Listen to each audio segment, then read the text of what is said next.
But at the end of today, we will discuss the hardest issue, that means transnationalism with new perspectives and beyond. Well, transnationalism is raised by many scholars in many articles, but still people hesitate to discuss it because it's really a comprehensive field to be scrutinized. Because when you include even human or maybe society at all, the picture, the studies are much more complicated, complex, and sometimes you are trying to do something based on interpretations. On the other hand, we have to understand that because we are under heavy pressure of this transnationalism, either in a positive or negative way, doesn't matter. And we have to understand that. And we have to understand how it diffused to state, how it diffused international organizations mainly built up by the states, or how it diffused, official thinking in our logics, in our mentalities.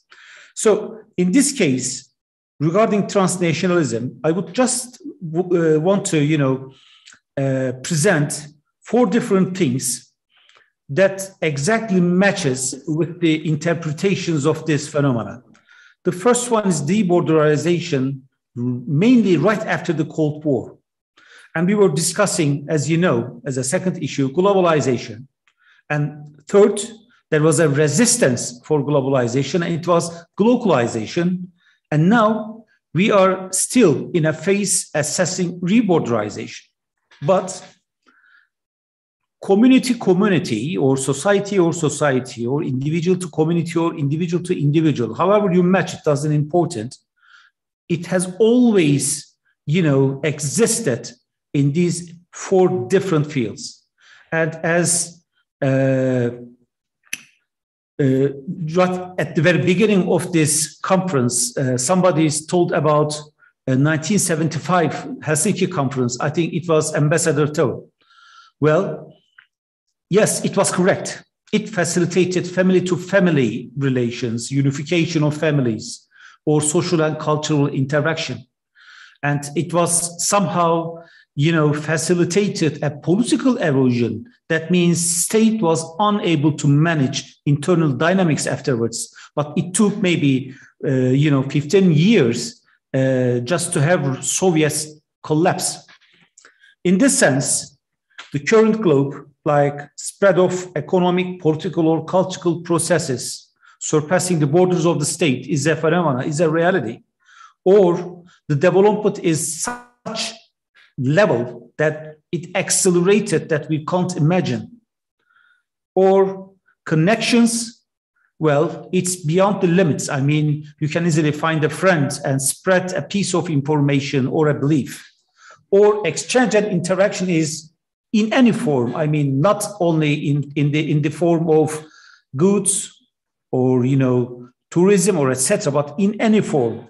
So in this sense, we have to discuss it and exactly understand how it will affect the politics, the state, and maybe a question afterwards, if it will evolve by itself. For instance, Arab Spring of 2011 was not a one-year event, but it's a long-term one. Still, we are experiencing Arab Spring, but the main feature of this event was what?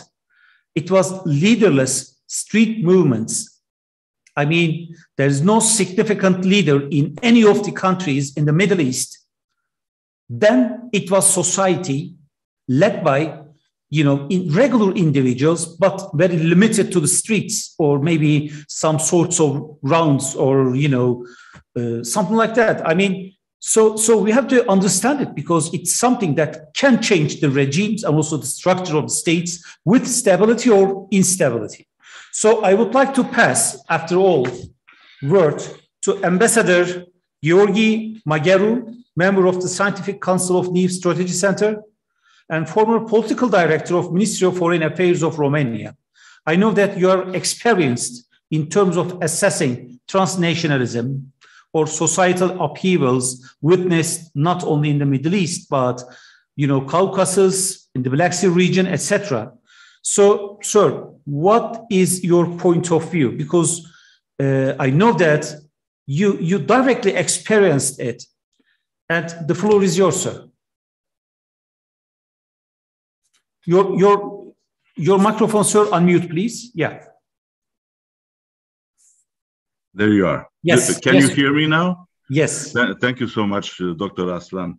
You mentioned it was a long and hard day. First of all, it was a long and hard day for you, but you are also the beneficiary and the moving spirit of the event. And thank you very much. And thank you for everybody who is present still on the screen. First of all, I want to say that exactly 2 weeks ago, I was in Ankara for a meeting on the consequences of the invasion of Ukraine on the regional and humanitarian refugee dimension. I was part of the participants.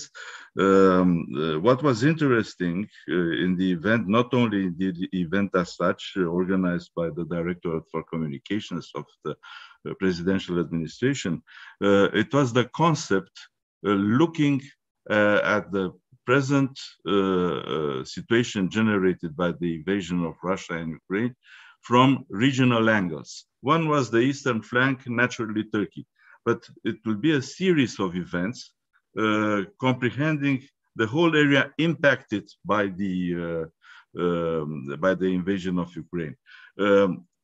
I see this as a complementary conceptual approach to the current event, which touches upon different thematic pillars or areas. And the results would be interesting because I think practitioners in foreign policy, and not only theoreticians, need to see more clearly what is going on, because our destinies are directly affected by the current events. Now, I would appeal to modesty, whereas claiming to be a specialist in transnationalism. Indeed, as a career diplomat, all conceptual novelties, and as a former political director, are triggering or generating the curiosity to see where does this fit into our established mental framework. The beginning of my intervention was the following, and it will indicate a common denominator, I think, to all the other interventions, or most of them. The state remains the most important political unit of the modern world, and in the most recent phase of globalization, the role and position of the state has changed, but after a short intermezzo in which nothing less than the end of the state was frequently proclaimed, the social sciences have reached consensus about the ongoing centrality of states. And I think Monsieur David pointed this out as one of the outcomes of the current crisis. The other point I wanted to make, and it is part of the title of my intervention, is that transformations are fundamental changes of the state.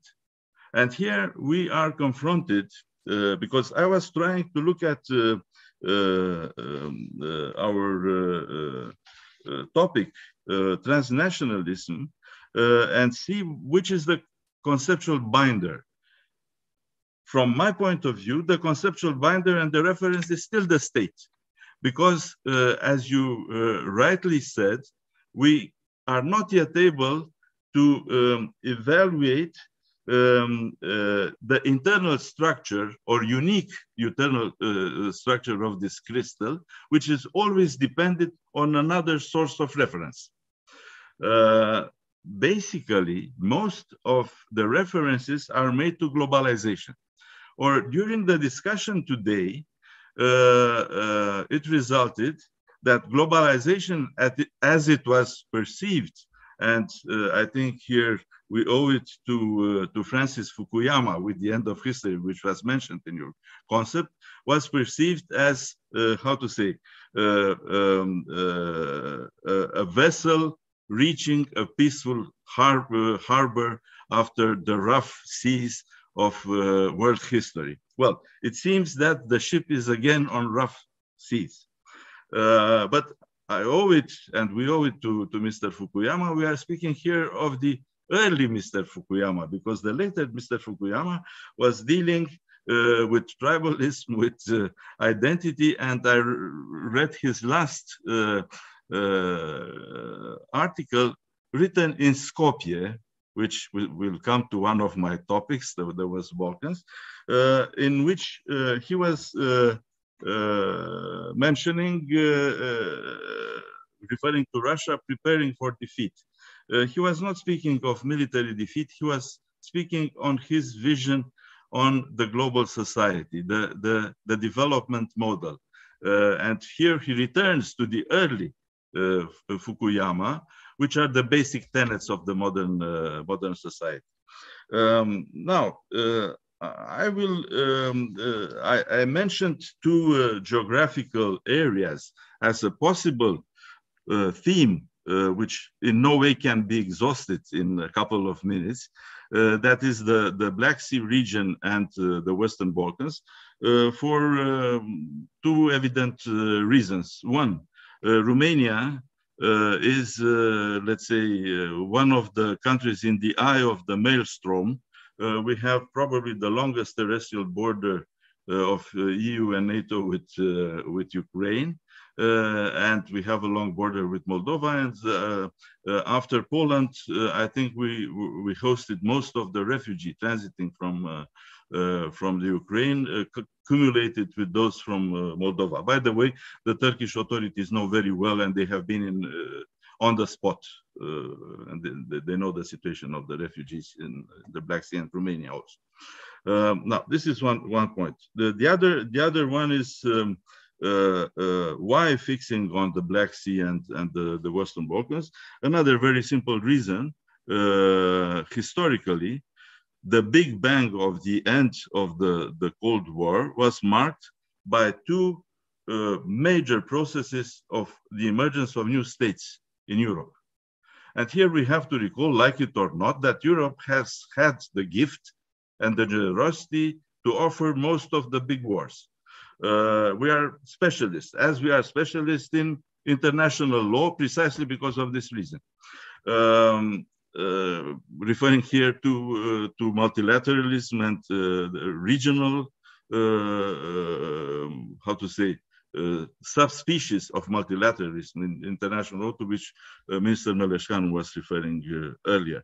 Now, we had 17, I think, new states emerging from the former Soviet Union, and we had the dramatic breakup of former Yugoslavia in a war, in almost a fratricide war between countries having experienced in their turn, in the former Yugoslav makeup, a state transformation process. This state transformation process was marked after the First World War by the kingdom of the Slovenes, Croats, and Serbs. And then we know the result in the early 90s, and now we have the reverse process, which is the integrating process. And the integrating process, and the major trend here is the European Union. And we have to point out that, with the exception of Bosnia and Herzegovina, which is one of the epicenters of the potential crisis in the Balkans, and Kosovo and Serbia, we have to remember 1999, 2000, and NATO intervention in Serbia. They are not members of NATO, but all the others are members of NATO, and they are surrounded by NATO members. The Adriatic is a NATO sea from this point of view. Okay, now we have the enlargement process, and here there have been critical voices pushing, as the Romanians also do, for accelerated integration of the Western Balkans. It's a strategic must, I would say. And then we have, and I think here we are on a pair with Turkey, with which we share almost, I think, 1,000 years of common history, almost 1,000, I think, but hundreds for sure. Here we come to transnationalism in its interpretation in the Western Balkan frame, where indeed it has had the function after the wars in former Yugoslavia. And we have to remember the process of emergence of new states in former Yugoslavia was not automatic, linear, and instant. There have been several stages culminating in 2008, and the problems have not yet been settled. But you have the phenomenon of transnationalism perceived in the Balkans as contributing to the integration. On the other side, you have the other side of the moon. I will not exhaust the subject. I just want to lay on the grounds for future exploration, so to say. One is related to globalization and transnationalism in the Balkans. But here you have what I say, the positive face of resilience. This is a term I would want to introduce into our discussion, but you also have the negative face of resilience. Here you have some new forms of exclusion, inequality, and cultural conflict. You have transnational organized crime. You have fundamental Islamic movements. On the other side, you have the positive dimension of the Islamic Ummah. And there is a long, weighty literature on the Ummah in the Balkans. You have the movements of social, political, and economic change, which are byproducts of globalization. But you also have the criminal political formations expanding drastically in the newly emerging democracies. You have weak government structures, deteriorating domestic economy, and so on. So why I mention these issues? These are the raw material which has to be addressed by the magnetic force of the integration drive. But they have to be identified, diagnosed, and approached on a practical basis, since I think you mentioned earlier in your intervention in the panel that you have to take into account realities. And you have to do this. So this is related to what I was mentioning, the transformations of the state. On the other side, we don't have time to deal on what happened in the former Soviet Union with the Russian Federation. We have now Ukraine, which is undergoing aggression. You have Republic of Moldova and Georgia. We had the Georgian host, which have advanced their demand for accession to the European Union, which is now they are in the questionnaire stage. And we had all the frozen conflicts related from emerging from the former Soviet Union. We know Transnistria was the first, we are just there. And then we had everything which happened with the so-called Velvet Orange revolutions. Then you had the Bucharest summit, you had 2008 August in Georgia, and then you had 2014 and the illegal annexation of Crimea. And now we know what happens today. What is interesting, I want to say here, is that we are not speaking usually, and I'm putting it as another possible subject of exploration, transnationally in one country. It's a communication by an American scholar. He is dealing with what happened to the Russian Federation, which is very interesting because he said that there were transnational phenomena during the Soviet Union, during the Russian Empire, and then you have the post-Soviet period. What about the state transformation in the Russian Federation? A preliminary conclusion could be, but here I'm stepping on the how to say, shifting grounds of a possible political thinker, not of a former diplomat, would be that the state of state transformation in the Russian Federation is one of the root causes of international aggression. Why? Because the internal development of Russia in globalization has been deviated and arrested. Or Russia has never been a monolithical, how to say, closed bowl with no oxygen from the external. Peter the Great was one of the openers of the Russian floodgates from the West and so on. Or what I think can be a subject of research is the process of modernization and westernization of Russia, and where it has led to, and why and how it has been blocked by what in this American study is a doubt whether you can define the Russian Federation as a nation state. Okay. You see how many things can develop from here: identity, nationality, and so on and so on. I think I have to stop here. Yeah. Thank you so much, sir. I just wanted to put some ideas on the floor. Thank you so much for your Thank you, sir. Thank you. Thank you, Doctor. So our second speaker is Professor Seher Bulut from Ankara Medipol University. And she will discuss or reevaluate the regional integration in the Middle East, especially for the regional insecurity. So, Professor Seher Bulut, the ground is yours. So, thank you, Mr. Aslan. As you said, I'm going to talk today about the regional integration process in the Middle East.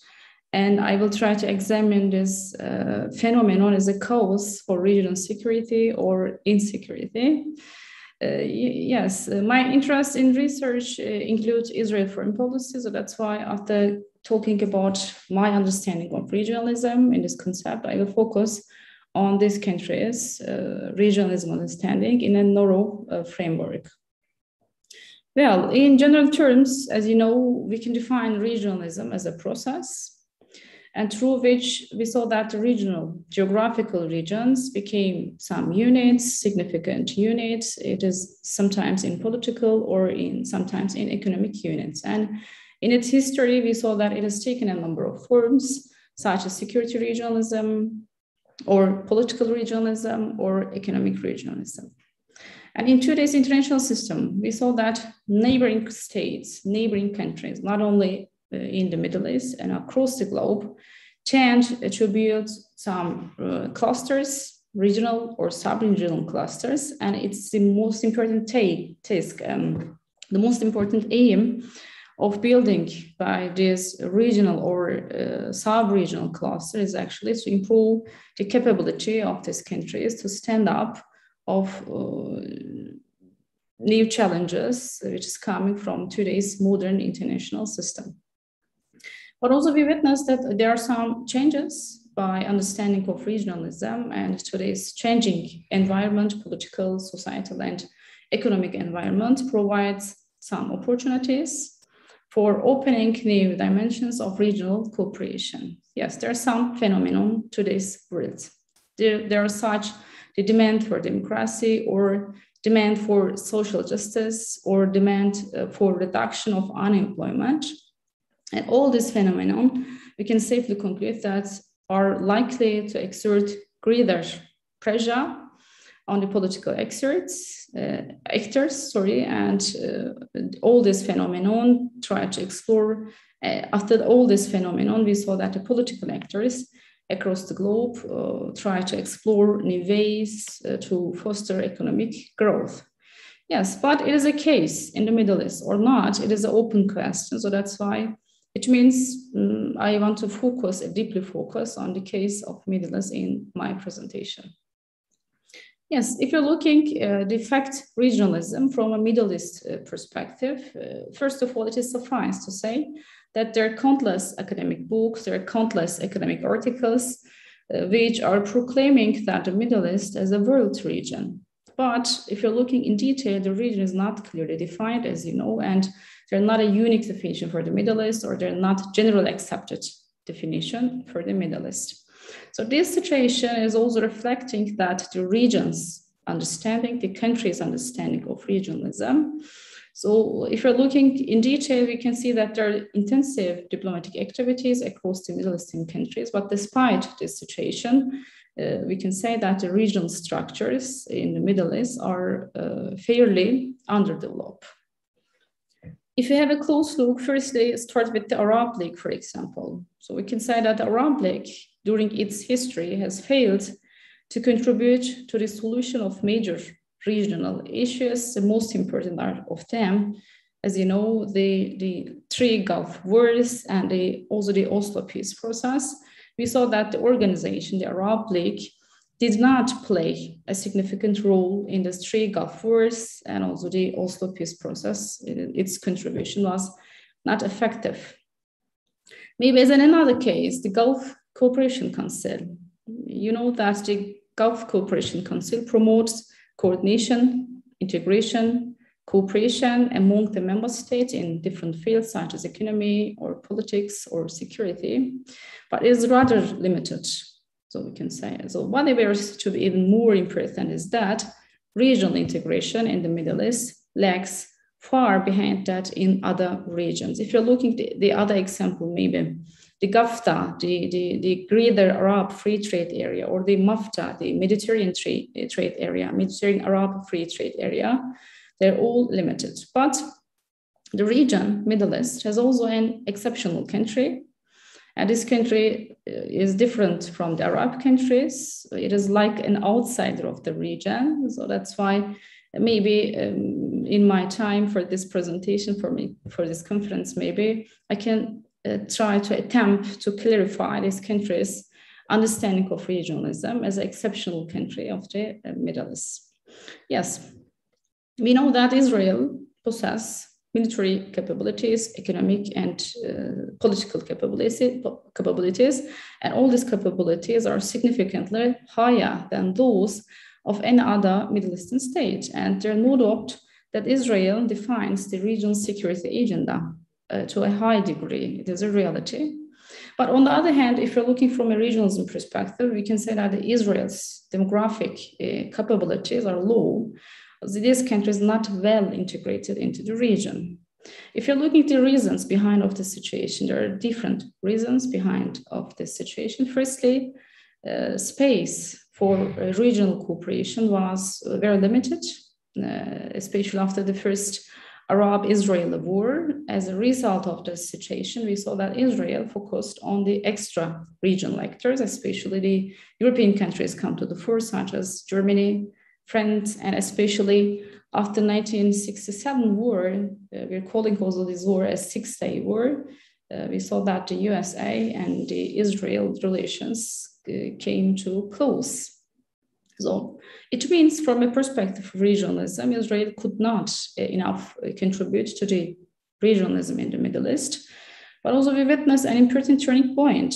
So we can say in the history, in 1979, Israel concluded a peace treaty with Egypt, with the Arab country, and it was the first Israeli peace treaty with an Arab state. And although the Israeli-Palestinian negotiation process in 1990s did not bring about peace to the Arab countries and Israel, we saw that during the 1990s, we saw that Israel concluded some treaties with different Arab countries like Jordan, Mauritania, Morocco, and Tunisia. Yes. And this background, although the failure of the Israeli-Palestinian peace process, we saw that Israel gained considerable acceptance in the region.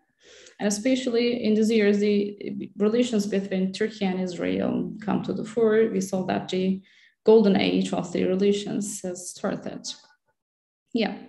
If it comes to closer, if you come to closer, the 2000s, so these years, the 19th century led to important developments in the region. One of them, the Arab Spring, as you know, because after the start of the Arab Spring, the political riots in different Arab countries caused significant effects in the region. I have not enough time to talk in detail about countries' reactions towards Arab Spring, but if we focus on Israel, we can say that Israel focused in the increasing of the Iranian presence in the Syria, and this situation alarmed Israel. And in my opinion, it has paved the way and normalization process between Israel and Arab state. But this normalization process is understood as a regionalism, or further the strengthening of the regionalism is an open question, because if you come closer, we can say the second half of the 2020 has been seen an accelerated rate of normalization of ties. Israel and some Arab countries, as you know, United Arab Emirates, Bahrain, Sudan, Morocco concluded peace treaties with Israel. And one of the big powers of the Middle East region, this is the Saudi Arabia, has not formally recognized ties with Israel, but we saw that this country has also toned down its rhetoric and expressed it has some desires to normalize relations. Yes, the agreements are seen a historical turning point, and some observers concluded or underlined that it could transform the region in the meaning of regionalism, but different reasons behind this normalization process to be found. So that's why we cannot again understand these rapprochement processes with Israel and Arab countries as a normalization, as a regionalism, as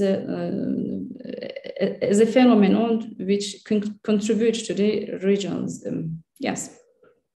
But there's a consensus on it that these regimes believe that normalization with Israel helps them to protect their security and to bring all these countries closer to the US. So, and the deals process broke years of consensus among the most Arab states. Maybe it is most important conclusion of today's presentation, because there's a consensus among the most Arab states.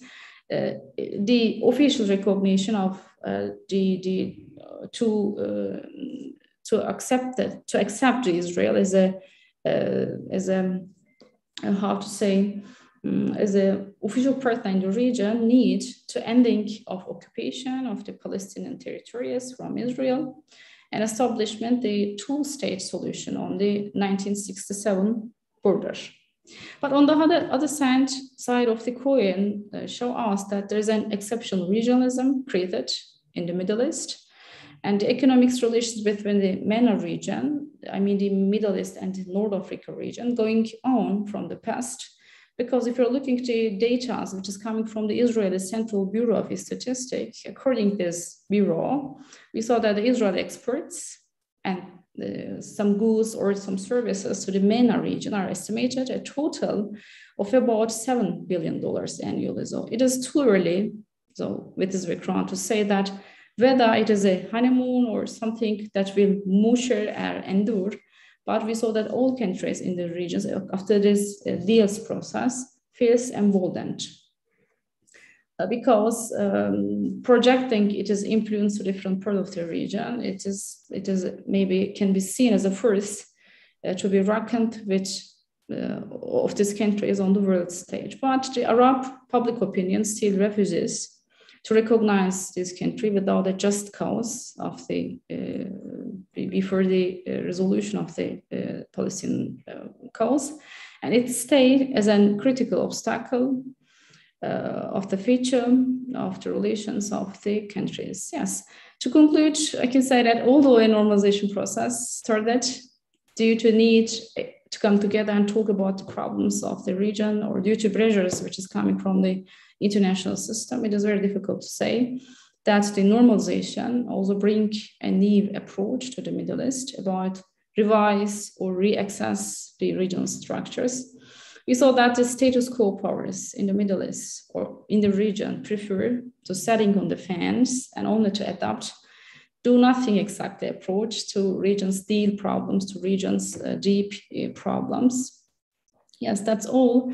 Thank you for the opportunity again. If the questions will come about my presentation, we can also talk about a bit in detail in this section. Thank you again. Thank you, Professor. Professor Seher is also a perfect German language speaker, so I think we have to organize another event in Germany. Thank you. So we will see. So I would like to go to Professor Mesut Şöhret. His topic is really a challenging one, and I wonder exactly the contextualization of this topic. It's transnationalism and rising national walls. Professor Şöhret, the ground is yours, please. Thank you very much, Mr. Aslan, and everybody, and welcome to this session. Actually, I share my presentation. First of all, let me share it.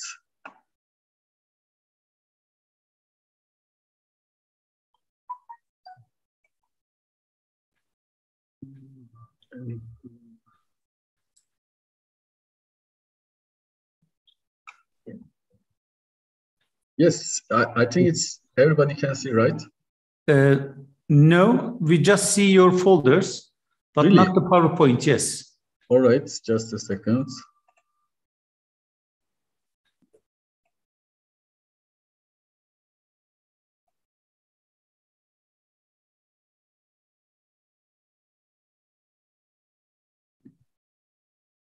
Now, can you see? Yes, please. Okay.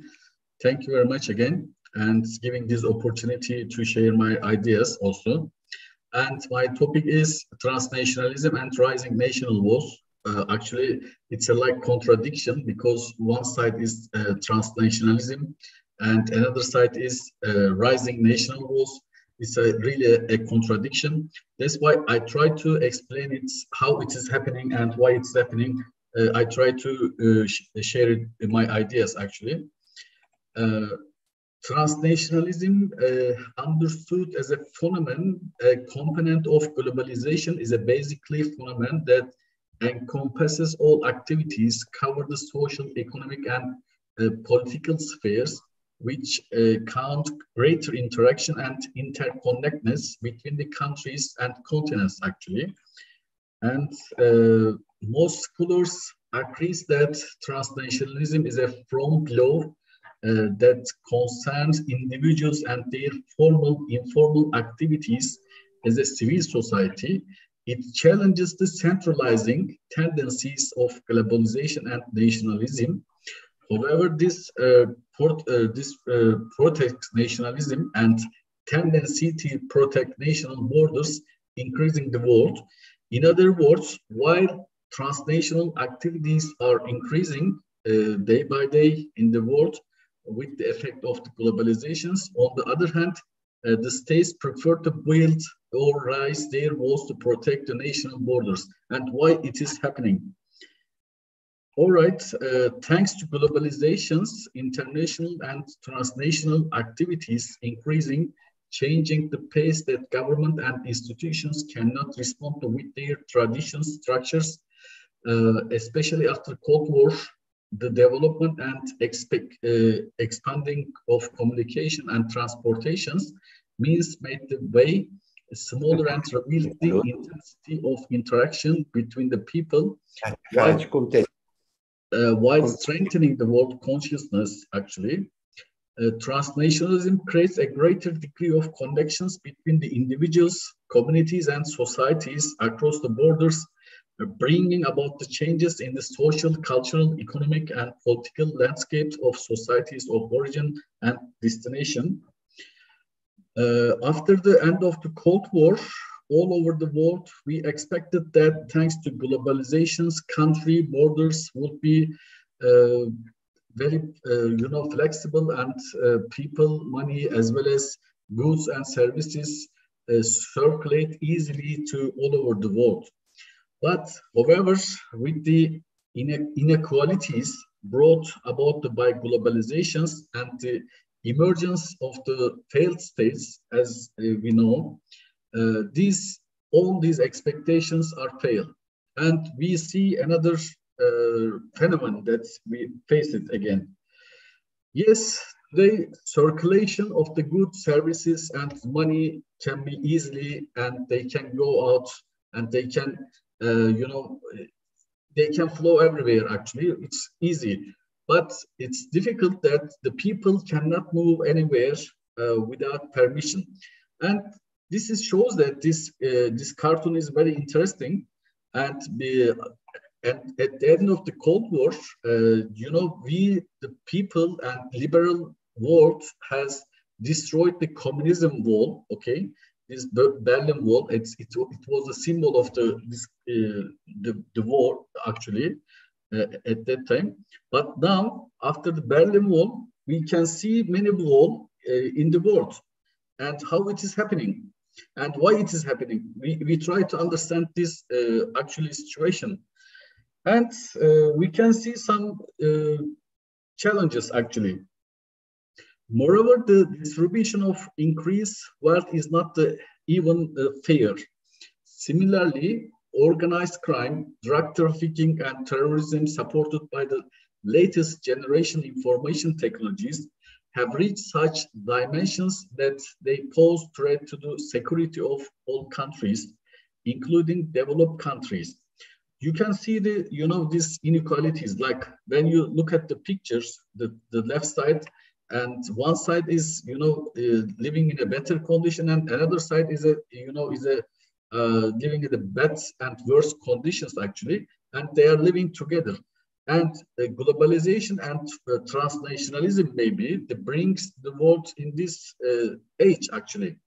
And we can see another things also, globalization of the organized crimes, and you can see the smugglings, heroin and narcotics, and also mafia organizations, and they are also worldwide widespread actually, and we can see all over the world, and they can contact each other maybe.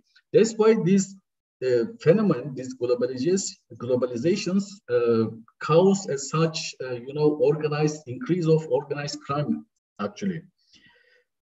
Both countries are showcases of ongoing trends. Today is seeing ever more refugees and asylum seekers, and it's more than 2 decades ago.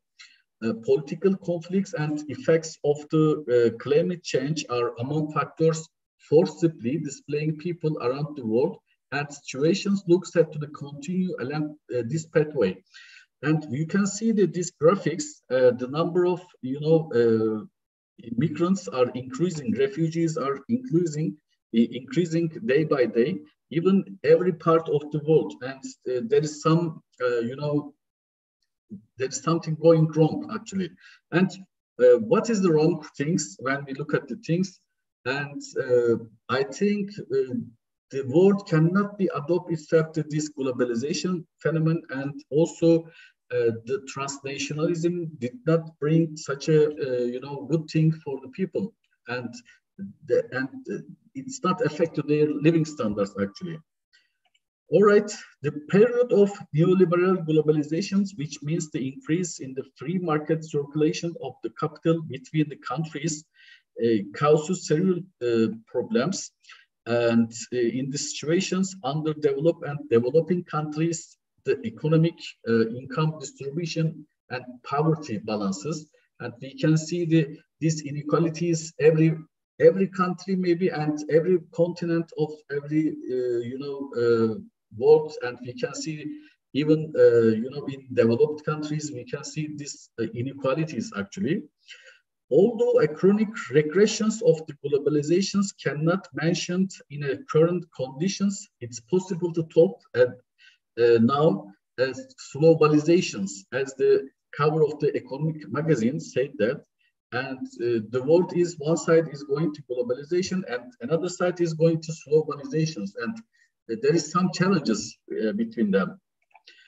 It's argued that globalizations disrupt the harmony between the state and the society and takes away some of the sovereign rights of the nation state and transforms the nation state accordance with this process. However, at this point, it's seen that the nation state has been disappeared anywhere. They are not going to anywhere. And that the nation state has returned to the with borders, especially after the global economic crisis experienced after 2008. And now, after the COVID-19 period, along with the legitimacy, it has provided to nation states return to do international politics, actually. And they are not going to do anywhere. All right, in this context, nation states face the social and political tensions within themselves and all global scale. Since the nation states seek to ensure stability within its borders in the presence of hegemonious populations have tended to use all means that will eliminate the differences within the borders of the country and standardize people. As it's seen, globalization does not only reveal the converging of ties between the nations or international mergers, but also globalization erodes the sovereignty of the nation state, repositions nation states in the international system, causes nation states to face new risk and dangers beyond the classical enemy perceptions. And some people, some scholars also say that, Cold War period is a old good days. That's why. And after the Cold War, nation state faced new threats and new situations, actually. And maybe it was better, I don't know, it was better to see in the past during the Cold War period, but now we can see another threat, another security problems and etc. For modern states, the international border is the ultimate symbol of the sovereignty, and it defines that space over which states claim the monopoly or legitimate use of physical force, and in which they legitimately make, administer, and execute law. Today, the most important reasons why states close the national borders with walls and fences, they set up the fences, is that people, the fence, hunger, misery, and poverty go to the other states as irregular migrants in hopes for a better life. And people are looking and seeking for better life generally in developed countries. And that's why they are trying to immigrate from their failed states, actually. And that's why this creates a tensions for the developed nation state, actually. The trend of rising migrations parallels another trend to the attempts to halt or at least manage the first between 2000 and 2021. The number of completed, started, or announced border walls in the world more than quintupled from 16 to the more than 90 wall complexes. And that's why it's very interesting. And you can see here the ongoing process, ongoing wall and fences process. And it's very interesting. One side is transnationalism. We are expecting to open world and borderless world. And another thing is we can see the borders, very, very strict borders, actually. That's why it's a challenge. And how can we think that? How can we explain it?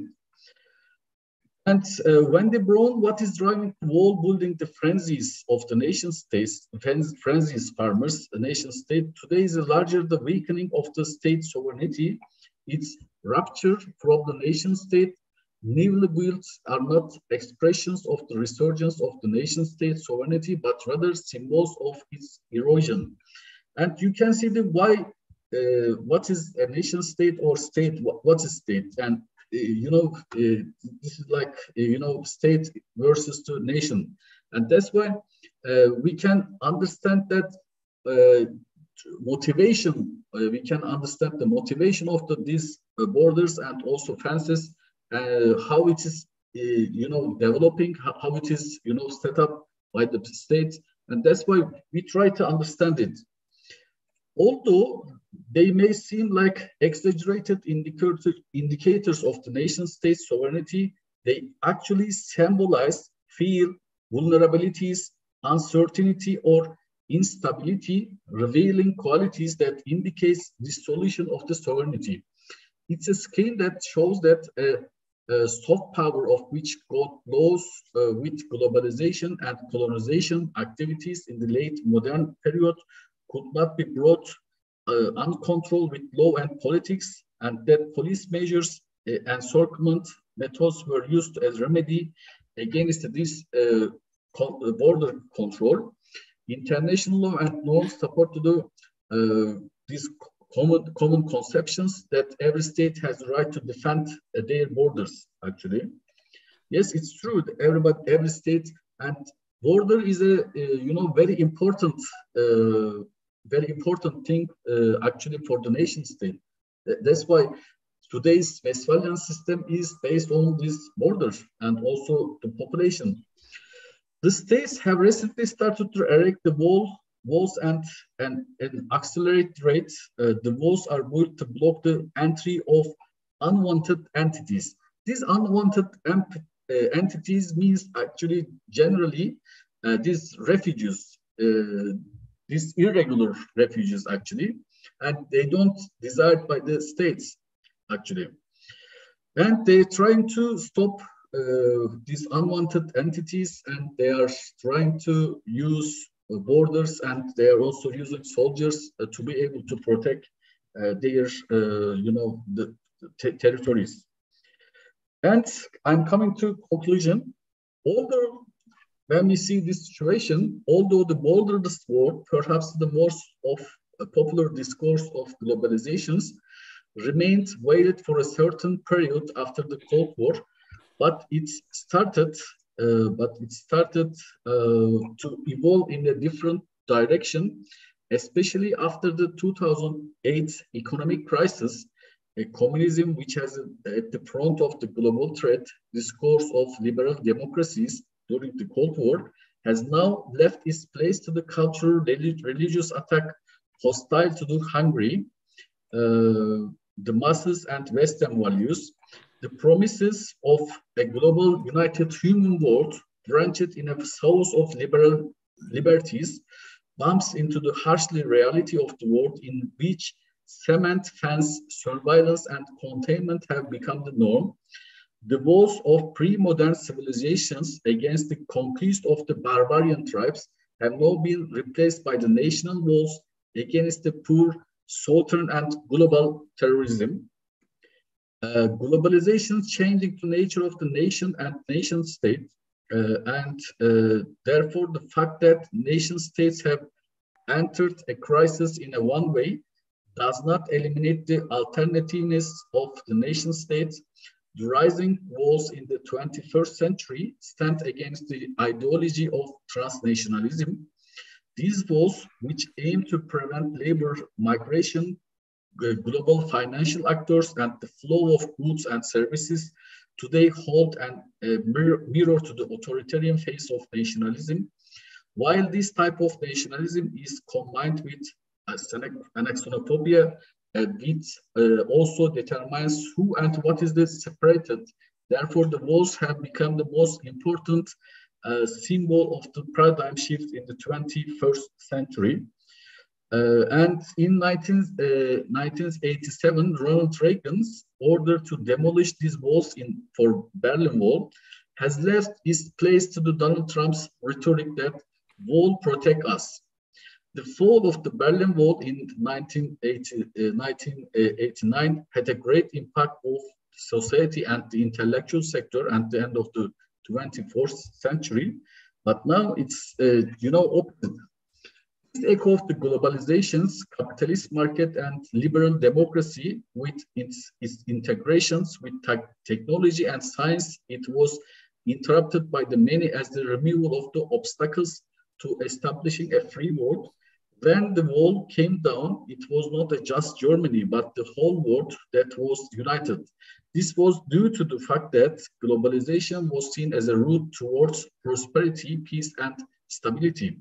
And another good words, actually, the walls we built to protect us from the sadness, and can become the walls which also protect us from the happiness. Know when to let your guard down, actually. Okay. Last thing, I'm sorry, Mr. Aslan, and I'm going to finish it. Okay. And okay, No, go ahead, please finish it. No, it's okay. Now I can finish it. Okay, thank you. You know, it's an interesting topic because the walls were somehow to protect, and now, you know, they didn't demolish, then erecting again, and directly challenging transnationalism. I mean, a really interesting approach to this wall policy. Thank you so much. And we have limited time, so I will pass the word to Coşkun Soysal, and his topic is hegemony in world politics toward and transnational hegemony. Professor Coşkun, it's your turn, please. Hello, Dr. Aslan. Thank you for your invitation to such a meaningful conference. Today, I would like to talk about, as Dr. Aslan also said, hegemony in world politics. And I will question if there's any prospective transnational hegemony or not in our agenda. The discussions about transnational agenda has surfaced, especially at the beginning of this century. They largely emanate from the neo-Gramscian scholarship in international relations. So they sparked a range of discussions around this concept, especially this transnationalism, transnational bourgeoisie, and transnational hegemony. So in order to delve into this conceptual debates, we have to first analyze the concept of hegemony itself. What does it denote? So the concept of hegemony, although the concept of hegemony had long been used since the ancient Greek philosophers, including Marxists, including neorealists, liberal institutionalists, to hegemonic stability theoreticians. Although the concept had long been used by such a wide range of scholars, the Italian theoretician Antonio Gramsci gave a new content to the concept. Gramsci put the concept as a form of rule, class rule, and he makes a distinction between what he calls two ways in which the supremacy of a social group, i.e. the class, manifests itself, and these two ways are domination and intellectual and moral leadership. So in Gramsci's conception, hegemony does not exclude domination. It contains both domination and intellectual and moral leadership at the same time. But the distinctive feature of hegemony is its second aspect, which corresponds to intellectual and moral leadership. As for this latter aspect, which corresponds to the moment of hegemony, Gramsci states that it could and indeed must be exercised before winning, even before winning governmental power. He drives this concept from his analysis about the Italian unification process, which is called the Risorgimento. So I will not delve on it, but I prefer to employ the concept as a moment in which the rulers take moral and intellectual leadership. And as I already mentioned before, this does not exclude domination per se, but it emphasizes the consensual aspect of the concept. Gramsci expresses that force and consent in this concept of hegemony balance each other reciprocally without force predominating excessively over consent. Even when force or coercion is exercised, this is done along with an attempt to ensure that it appears to be based on the consent of the majority. This is important. Even if you apply some sort of coercion, you have to gain some sort of consent, at least from the majority of the society. This consent is produced by the so-called organs of public opinion, newspapers and associations, which therefore in certain situations are artificially multiplied. Corruption or fraud could also be resorted to by the leading groups. He also refers to that dialectical unity of the moments of force and consent in political action with the notion of dual perspective. And this mutually constitutive relationship between force and consent is called by Gramsci dual perspective.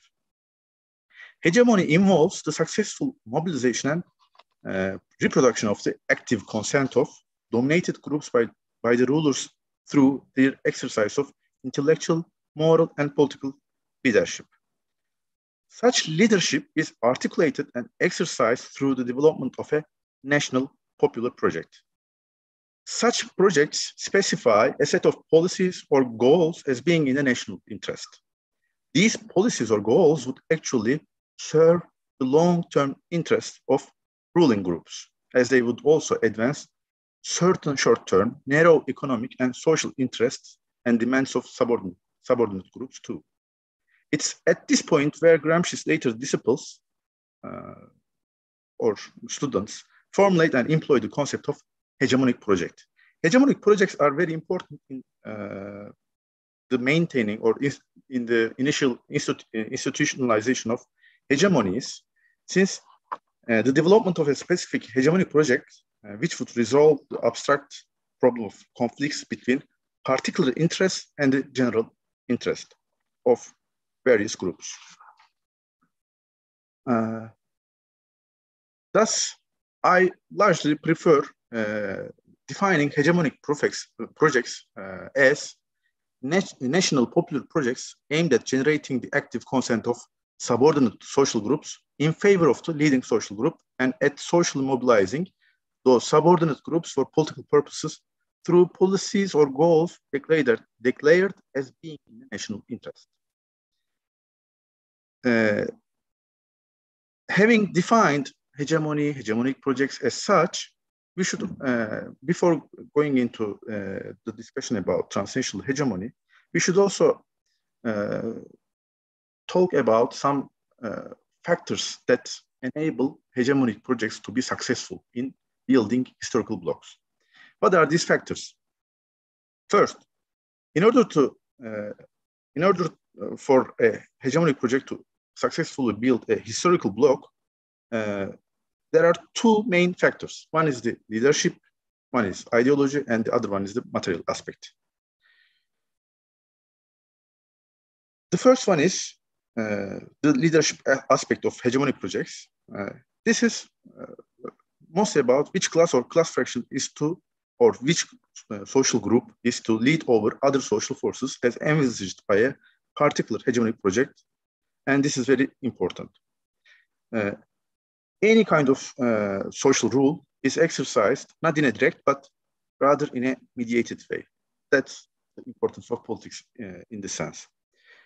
Hegemonic projects are, in general, articulated and brought forth by organic intellectuals from a particular social force, but are announced or introduced to subordinate groups by the political leadership. And in case of success, again, implemented by that leadership. So this is the importance of the leadership aspect. And already indicated earlier, as already indicated, another condition is to link the realization of particular interests of subordinate social forces to the pursuit of a national popular project is the ideological aspect of hegemonic projects. Because it is ideologies that provide conceptions of world with some degree of coherence, which are capable of bringing forth concrete national popular political programs. The ideology aspect of hegemonic projects is also crucial in the sense that all historical blocks project a particular worldview grounded in historically specific socio-political conditions and production relations. And these conditions and relations lend substance and ideological coherence to their social power.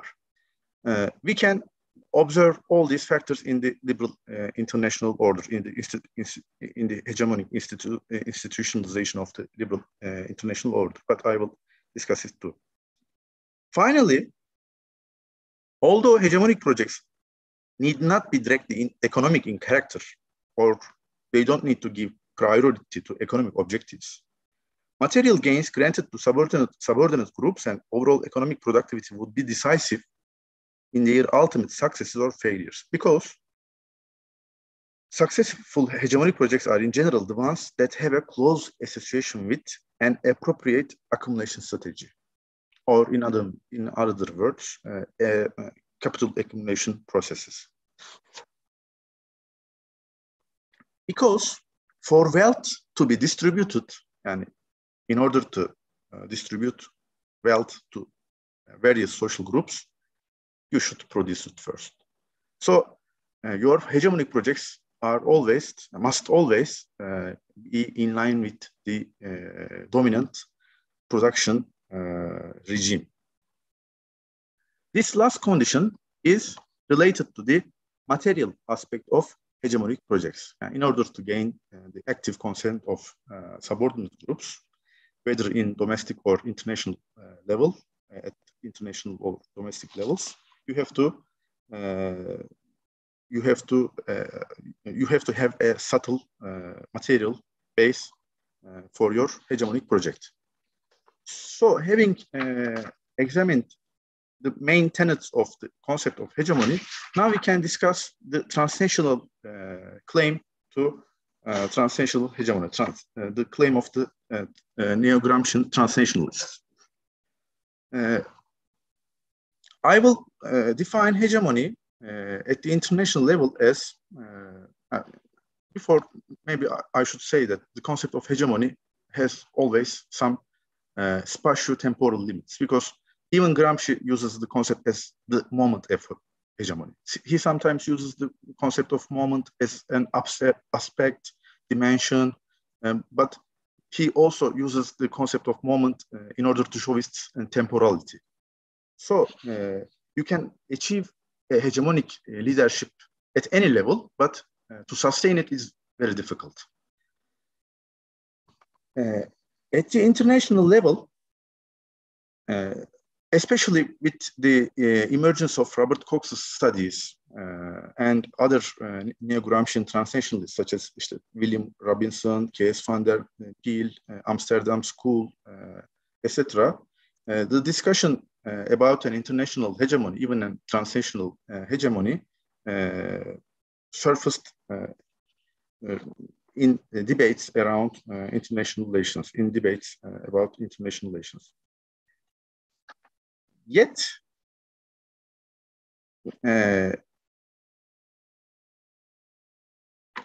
of course, it's possible to define some sort of, it's possible to detect some sort of hegemony at the international level. Moving from Gramsci's theoretical overtures, one can speak of multiple, if any, hegemonies rather than a singular one at any stage that goes beyond the domestic level, because it has its base mostly on the domestic social formations. So even though we have some sort of hegemonic paradigms at the international level, these hegemonies emanate from domestic social formations. So for most of the time, we have, during the historical development of international politics, we have multiple hegemonies rather than a single or unitary hegemony. That's why one should also speak of crisis rather than crisis of hegemony at the international level. But this must not lead to an outright denial of the fact that there are striking commonalities as well as variegations among various social formations due to the universal uneven development processes along capitalist lines. So there is a tendency, as we have also seen in Dr. Şöhret's presentation, from one side, there's a tendency to converge, but from one side, there's a tendency to diverge. So we have hegemonies, we have crises, but not one hegemony and one crisis. But Of course, more commonalities emerged among various hegemonic projects in a vast scale of societies. By the way, how many minutes I have? Actually, you consumed all the time. Okay, please conclude it. Okay, then I should directly jump to the recent situation then.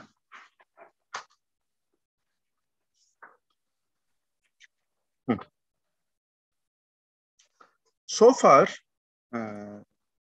despite all the claims made by transnationalists, the only countries that could build a power base relatively independent from the United States as the leading hegemonic social formation within the international order have been China and Russia. It would fall outside the scope of this presentation, but some concluding remarks could be put forward as to why this has been the case. First of all, China sought to combine its distinct form of governmental and ideological structures with market forces and succeeded in doing this to a great extent, making China the biggest industrial power plant of the world. Russia, on the other hand, rested upon its hydrocarbon resources as well as the defense industry tradition it inherited from the Soviet era. These two forces, as one had the potential to overcome the United States in the economic realm, whereas the other one was too big to absorb, so rather designated to be contained, emerged as the only contenders that sought increasing cooperation with one another. Their coupling was more conjunctural and coincidental than programmatic or ideological. So they are still giving some sort of hegemonic struggle, but they haven't reached a coherent and consistent hegemonic project of their own. That's why their capacity to produce common concepts, language and discourse, let alone an ideology, remained at low levels, making them loosely define the world they envision and mostly failing to act in accordance even with these loosely defined principles. This last point might seem insignificant since even the most developed ideological systems fail, and sometimes must fail, in acting consistently in terms of their declared principles and worldviews.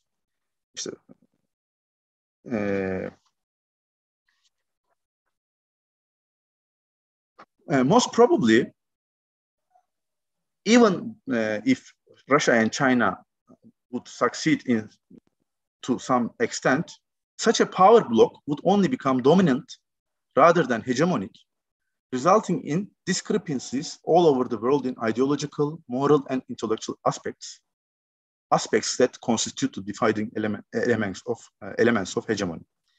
Such discrepancies might deepen and new aspects to already existing inequalities among polities, societies, and social formations in a way that would result in disastrous homo homini lupus conflicts, such as the processes that precede the two notorious world wars. So conflicts and real political struggles might deepen. The course of the war in Ukraine and where it will head have the potential to determine or to heavily influence at least which prospect or prospects out of the ones discussed above will turn real. It is likely that the West will enjoy having Russia engulfed in the Ukrainian swamp at the cost of destroying Ukraine as collateral damage, but this would also prove beneficial in creating a heroic myth around Euro-Atlantic ambitions and aspirations. Even if Russia proves resilient enough to overcome the Ukrainian resistance, as well as the Western financial and military support, then atomization and dissolution at domestic societal levels might climb up to the international level, causing rancor, dissent, and resentment to be the new organizing principles of the post-international liberal order. Both these two prospects point to grim futures, unfortunately, making us expect more turbulence to come in any case. So I couldn't finish it with a positive expectation. Thank you so much, Professor. You're welcome. Thank you. Actually, I received no question from the chat module and also from the social media. I know that it's late at night in Pakistan and lunchtime in Germany, but we are just in between. So we have to manage and balance both. I would like to request Minister, His Excellency Theodor Meleșcanu, to just conclude this conference, and then we can say goodbye to each. Thank you very much, Your Excellency. I'm really very grateful for the excellent organization and also for the main subjects we discussed about it. That's why I think it's, I am on behalf of my colleagues, if they will permit me, I will thank you very much once again. And I'm looking forward to see you in Bucharest as quickly as possible and to organize, benefiting of your experience and the possibilities to develop our relations. Thank you very much. Thank you, sir. So I would like to thank all crew who participated and also contributed to this conference. I mean, it took months, but I think we are happy. And we will publish first an abstract book and later then a book. I mean, we will transcribe what has been spoken in here and will send to you. Then you can check it and we can publish it as a book. So I would like to say thank you, good night and good morning, and have a good lunch. Please enjoy your time. Thank you so much. And I'm concluding the conference. Thanks, everybody. Bye-bye. Thank you. Thank you, everybody.